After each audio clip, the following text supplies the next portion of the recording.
বর্তমানে দাঁড়িয়ে এই ডেলি লাইফস্টাইলের ভিডিওগুলো কিন্তু ভীষণভাবে পপুলার। তবে একটা সময় এই ডেলি লাইফস্টাইলের কাজগুলোই হয়তো অনেকের কাছে কোনো গুরুত্ব ছিল না। কারণ অনেকের কাছে আমি শুনেছি যে বাড়ির কাজ সেটা আবার কোনো সময় লাগে নাকি? সেটা আবার কোনো পরিশ্রম হয় নাকি? কিন্তু এই কাজেরই যে কোনো শেষ নেই সেটা কেউ বুঝতে চায় না। আর আমার মনে হয় অন্য যেকোনো কাজের থেকে এই ডেইলি লাইফস্টাইলের ভিডিও করে সেখান থেকে নিজের জন্য কিছু আর্ন করা, সেটা আমার কাছে মনে হয় সবথেকে বেশি কিন্তু খাটনির ব্যাপার। তার কারণ কি বলুন তো? আপনি যেকোনো প্রফেশনে থাকুন না কেন, আপনাকে হেল্প করার জন্য অনেক লোক থাকবে। কিন্তু এই ডেইলি লাইফস্টাইলের কাজগুলো একজন হাউসওয়াইফ তাকে নিজেকে করতে হবে। এবং হ্যাঁ, অনেকের হয়তো হাউস হেল্পার থাকে। তা বলে হাউস হেল্পারদের সব কাজ করে দেয় তা তো নয়।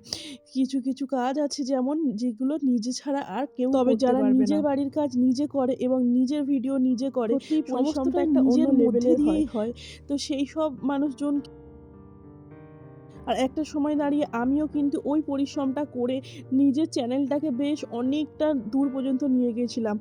ওই 10K পর্যন্ত সাবস্ক্রাইবার এবং 200K পর্যন্ত ভিউ আমার ভিডিওতে ছিল।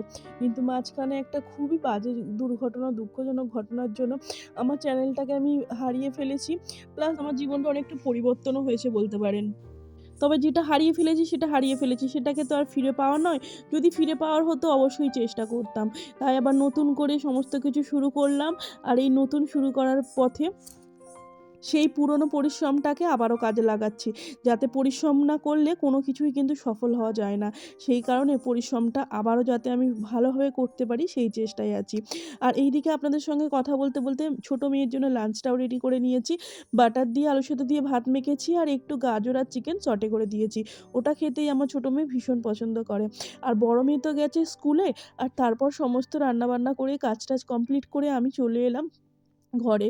নিজের চুলটা একটু আঁচড়ে নেবো, হালকা-ফুলকা একটু ক্রিম মেখে নেবো আর অবশ্যই করে সিঁদুরটা পরে নেবো।